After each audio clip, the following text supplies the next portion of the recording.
Okay, so today we're talking about two things, the product rule and the quotient rule. The product, well, first let's talk about product rule. So have you guys heard the word product in math before?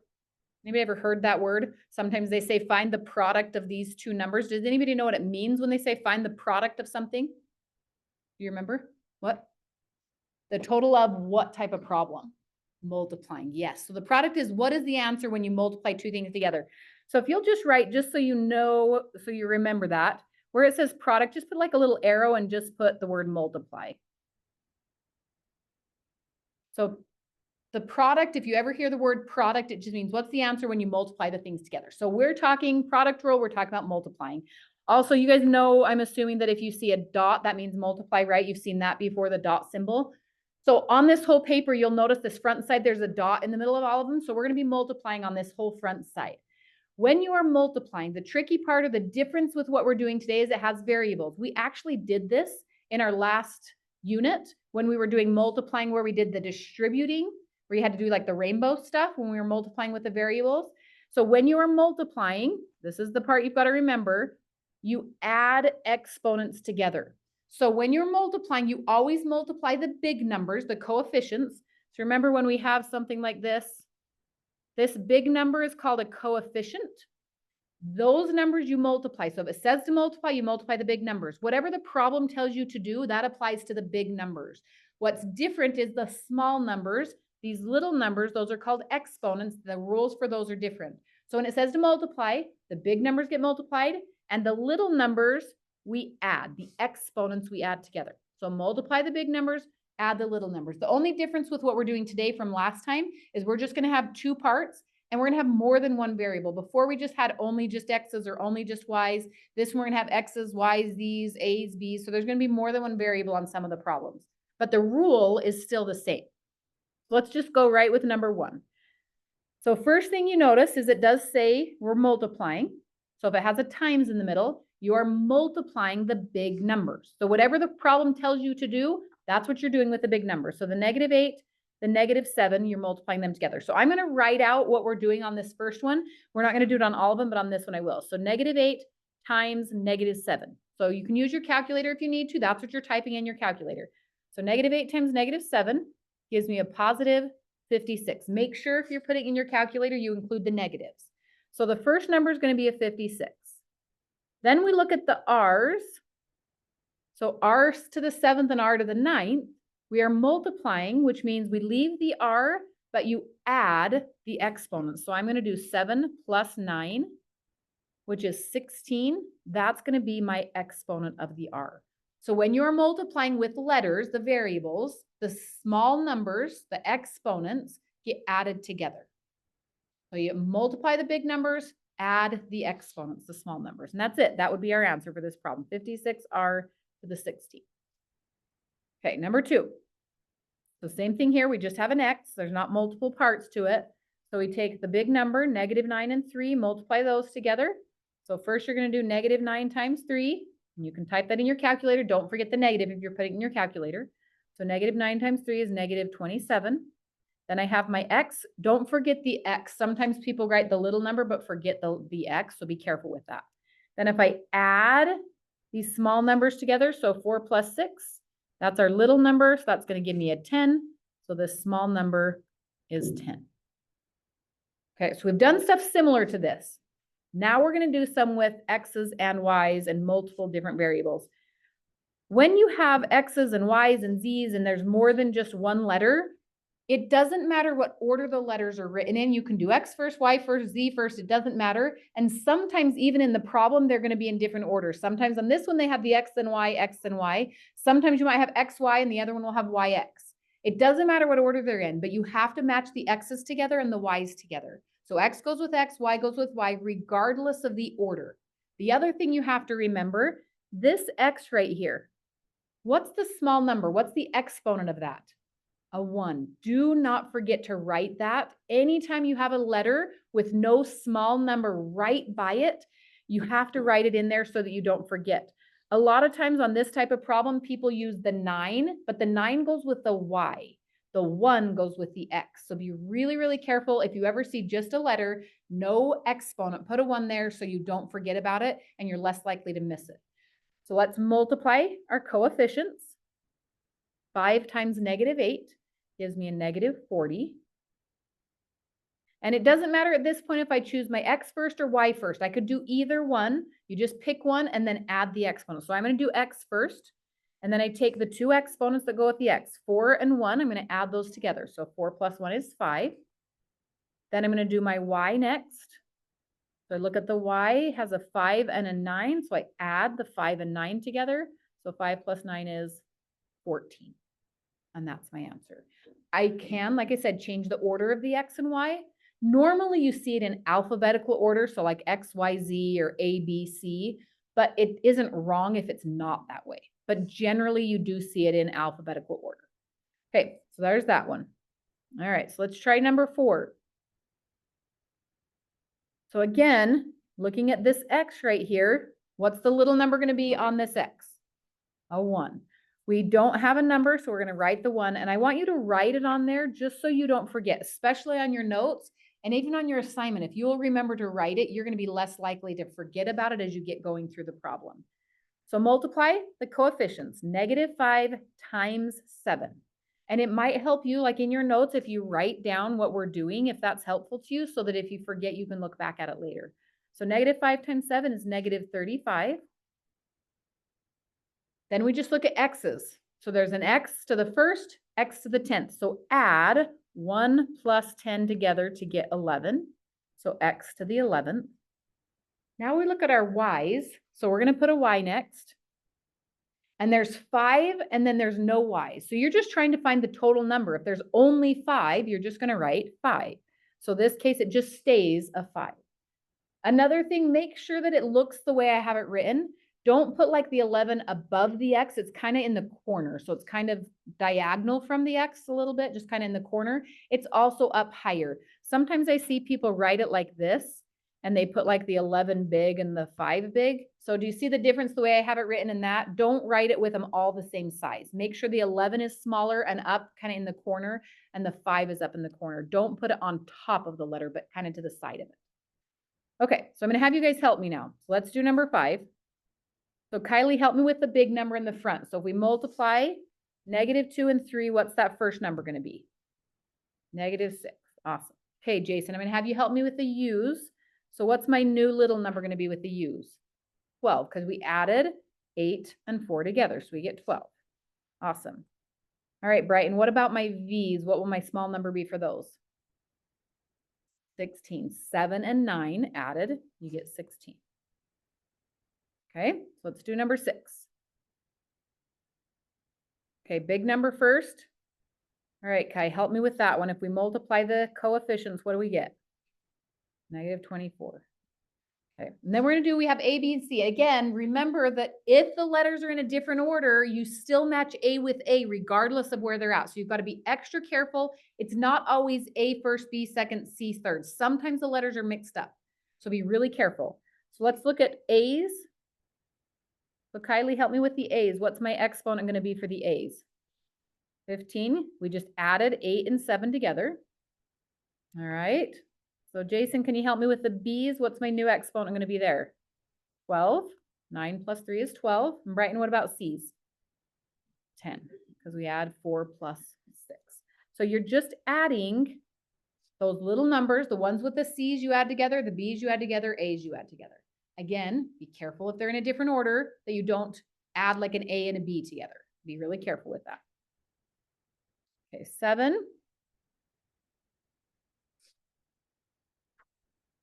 All right, so first numbers, we have 4 times -9. So 4 times -9 gives me a -36. All right, Kai, I'm going to have you help me with all 3 letters on this one. So what's the X going to have with it? 8. So X, we add 5 and 3, we get 8. Okay, what about the Y? 11, because you just added this 4 and 7 together. So we get 11. And then the Z, 12. Again, just adding the 2 little numbers, the 4 and the 8. We doing okay with this? Not too crazy? All right, so let's try the 8, number 8, our last multiplying one.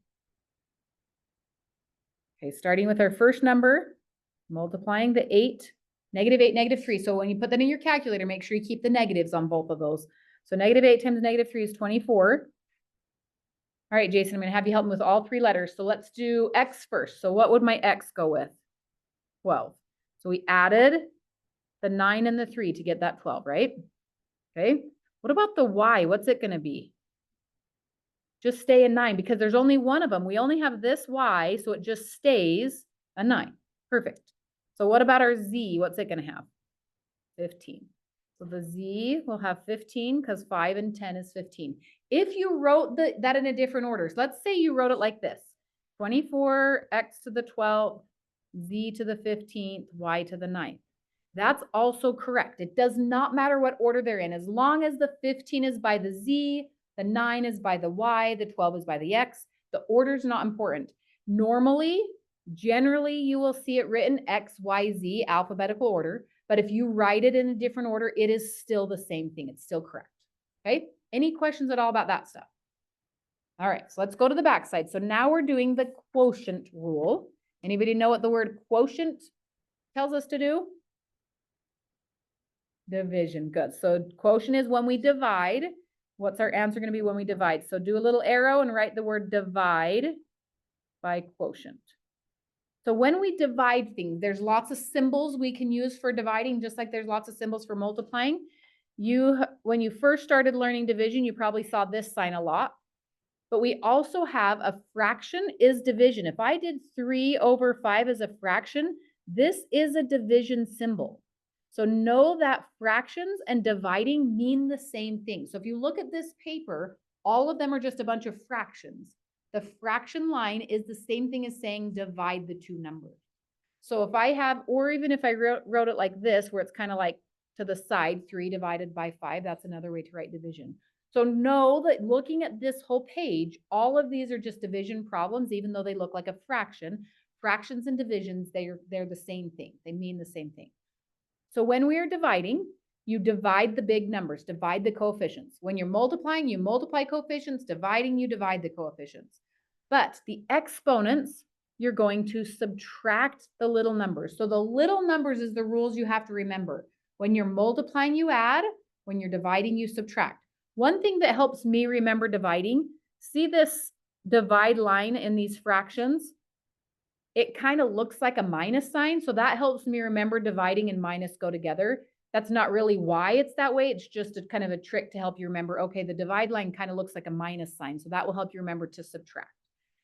On these first two, I'm going to show you the long way to do this because there's one tricky thing about the division part when you're subtracting that will make this, if I show you the long way, it will kind of make a little bit more sense. So we're going to do these first two the long way, then I'm going to show you the shortcut. Before we start this one, if you have a negative in the front like that, that just means your answer is going to be negative. Let me show you with fractions something with negatives. So you don't have to write this down. I just want you to watch. If I have -1/2 written like that, or if I do -1 over +2 or +1 over -2, these three things are the exact same thing. It doesn't matter if the negative's in the middle, on the top, or on the bottom.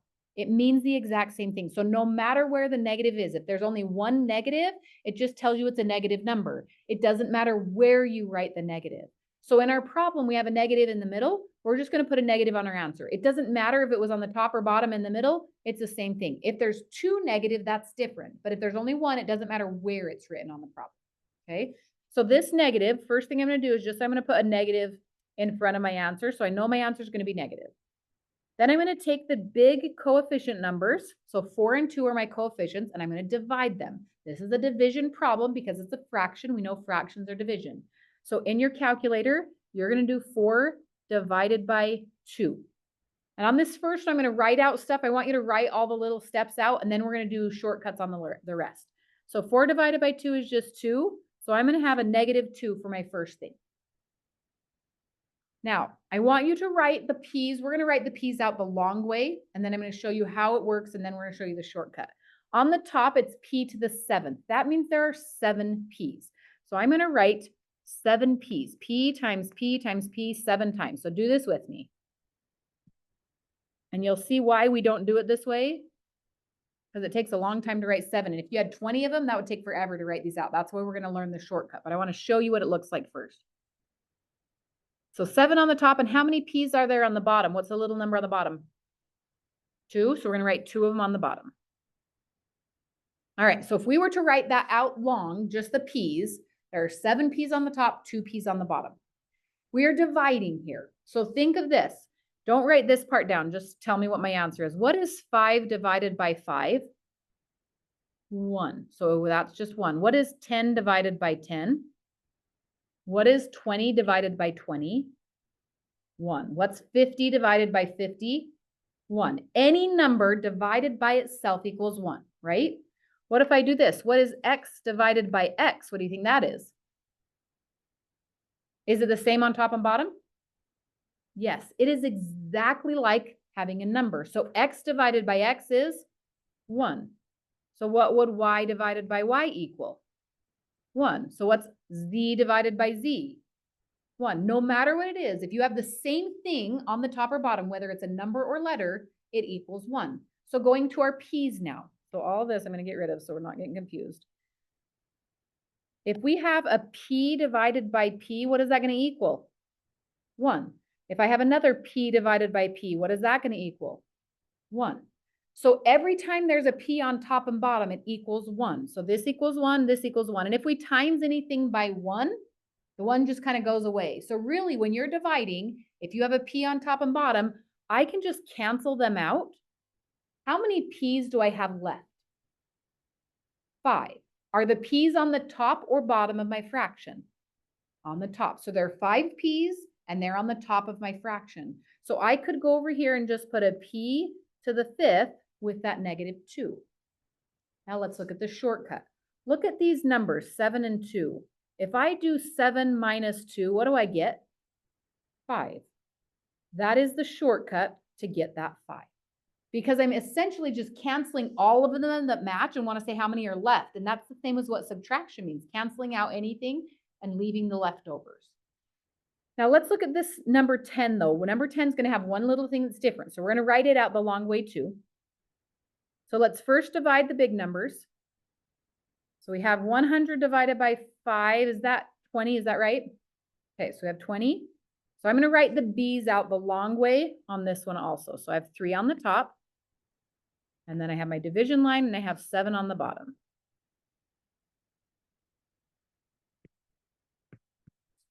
So the 20 is in the top right now. My answer, whenever I divide, it puts that number in the top. So if I do this same thing, 3 b's on the top, 7 b's on the bottom, and then I cancel or divide one at a time, how many b's am I left with? And where are they? Are they on the top or the bottom? Bottom. There are 4 b's on the bottom. So I still have 4 b's, but I need to put them on the bottom of my fraction, not the top now. So I'm going to put a fraction line under the 20, and I'm going to put b to the 4th in the bottom of the fraction. So well, let's look at our b's now. Look at these numbers. Are there more b's in the top or bottom? When we first look at the problem, there's 3 in top, 7 in the bottom. Is there more on top or bottom?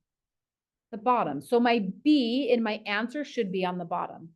Wherever there are more, that's where it's going to end up. So if there's more on the bottom, it's going to be in the bottom. If there's more on the top, it's going to be on the top. And then I still subtract, but I always want a positive number. So I'm always going to do the big number minus the small number. So 7 minus 3 is 4. That's where that comes from. So always just subtract the big minus small number, but you have to put it in the right spot.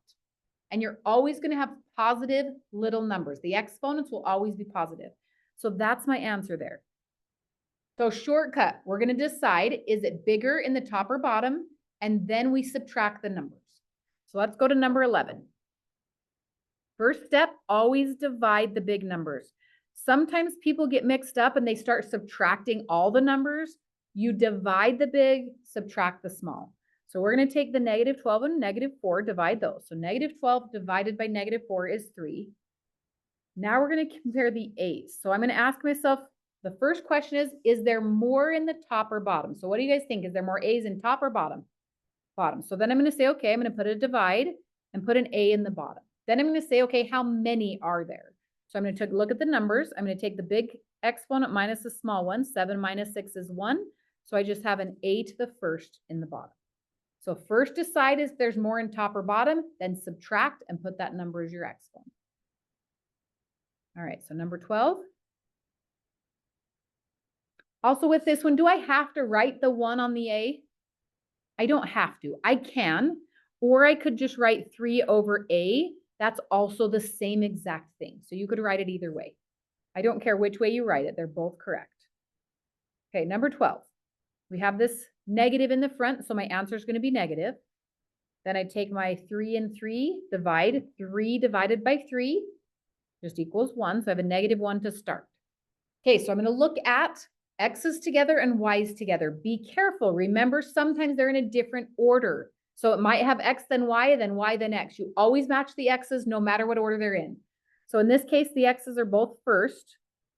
So I first ask myself, is there more in the top or bottom? I'm going to have you guys help me. So Kylie, is there more x's in the top or bottom? The top. So I'm going to have an x in the top. And Kylie, if I subtract those, what do I get? 3. So 9 minus 6 is equal to 3. So there's 3 in the top. All right, Jason, what about the y's? Are there more y's on the top or bottom? Top. So I'm going to put a y in the top. And how many? If we subtract 13 minus 7, what do we get? 6. And there's my answer. So -1, x to the third, y to the 6th. And they're all just sitting right next to each other, just in a row. There's no spaces or anything in between them. They're all just right in a row next to each other. 13. So first dividing big numbers. So I have 25 divided by -5 gives me a -5. All right, Kai, look at your u's for me. Is there more u's in the top or bottom? Top. So I'm going to have a u in the top. And if I subtract, what do I get? 2. So what about the v's? What do you think is going to happen there? Any ideas? Where would the v be and how many? Top or bottom and how many? What do you think? The top. Yeah, because we're going to leave it where it's at. There's nothing to change it. So you just leave it. If it's in the top, leave it in the top. If it's in the bottom, leave it in the bottom. So we're going to just leave it in the top and leave it as a 7. Since there's no other v's anywhere, you just leave it exactly where it's at with the exact same number. Okay, 14. So we have 16 divided by -8. So dividing, do not subtract the big numbers. Always divide them. So 16 divided by -8. So that gives me a -2. All right, Kylie, I'm going to have you help me with u and v. Is there more u's in the top or bottom? The top. So I'm going to have u in the top and then subtract those. How many do I have? 2. Okay, what about v's? More v's in top or bottom? The bottom. Good. And then subtract and tell me what you get. 4. So more in the bottom. And if I subtract 10 minus 6, I get 4. So there's my answer. Just like that. And again, you don't see there's not like spaces in them. So the 2 u are right next to each other. So it's not like the u's spaced out. Just keep them right by each other. All right, 15. Okay, first divide the big numbers. Coefficients get divided. -8 divided by -4 gives me a 2. Okay, I'm going to open this up to all of you. Look at the A's. I want you to think about if we did this the long way. If I wrote out 10 A's on the top and I wrote out 10 A's on the bottom and then I canceled stuff out, how many A's would I have left? 0. I would have no A's at all. So if you have 10 on the top and 10 on the bottom and you cancel them all out, they just go away. So this is gone. You don't write the A at all. There's no A's left because there's 10 and 10. They all cancel each other out. The A's are gone. All right, Brighton, help me with the rest. So what about the B's? Will they be on the top or bottom? Top. So we're going to have a B on the top. And how many will I have? 2. Because you just did 7 minus 5. Okay, so C's. Will they be on the top or bottom? Bottom. There's more on the bottom, so we put on the bottom. And how many? Just 1. So 1 because we did 5 minus 4 to get that 1.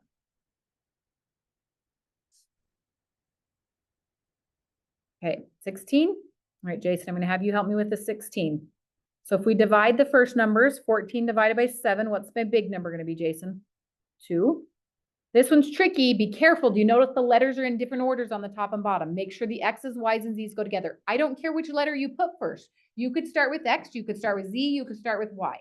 So Jason, which one do you want to start with first? The X? Okay, so we're gonna do X's. So are we gonna have X on top or bottom? Top, because there's 7 and 5, right? So how many X's on the top? Perfect. So 7 minus 5 is 2. You notice that the X's are in different spots, but you've got to match the 2 X's up. Okay, Jason, which one do you want to do next? The Y. Okay, on top or bottom? Top. There's more on top, so we're gonna have Y on top. And how many? 2. Awesome. So then the Z on the last will be on top or bottom? Top. And how many? How many? Look at it one more time. 4. You got it. 10 and 6 would be 4. So there's more on top. 10, 6, subtract, we get 4. So you're just figuring out which one's bigger and then subtract the numbers. We had no bottom on this one, so it's always just in the top. If you chose to do the Z first, that's fine. If you chose to do the Y first, that's fine. You just have to make sure you're matching the X's to get the exponent. Match the Y's and match the Z's. Okay, 17. All right, Kai, help me with this one. So if we divide the first numbers, 10 divided by 10, 1. And these ones, they're in order, so it makes it a little bit easier. So P's, will they be on top or bottom? Top, and how many? 5. Because the P's, we had more on top, so that's why they're on the top. Q's, what happens with the Q's? Yeah, they're equal, right? 3 and 3, these are just gone. It's the exact same, they just go away. So R's, top or bottom? Bottom, we have more on the bottom, and how many? 5. Do I have to have the 1 on this problem? I don't have to. You can leave it. You could write it like that, or you could write it as P to the 5th over R to the 5th. I don't care which way you write it. They're exactly the same. So if you want to leave the 1, great. If you want to take it off, that's great too. Okay, last one. So first, we'll divide the front numbers. So Kylie, do just the first one for me. So what's 10 divided by -2? -5. All right, so now we're going to do letters. So Jason, I'm going to have you help me with one. You choose. Do you want to do X, Y, or Z? Okay, top or bottom? Top. There's 10 and 5, so they're going to be on the top. And how many? 5. All right, Brighton, do you want to do Y or Z? Y, is it on the top or bottom? Good. This one's tricky because what's the exponent for this Y right here? A 1. Good. So there's more on the bottom. And how many will there be? 6. Be really careful. Sometimes people forget about that 1. And so they just put 7 when really there's 1 on the top. So it takes 1 out of there. Okay, Kai, what about the Z's? Where are they going to be? Top, and how many? Just 1. Any questions on this? Okay, the biggest thing people get mixed up on is forgetting that when you're multiplying, you add, and when you are subtracting or when you're dividing, that you subtract. So be extra, extra careful with that stuff.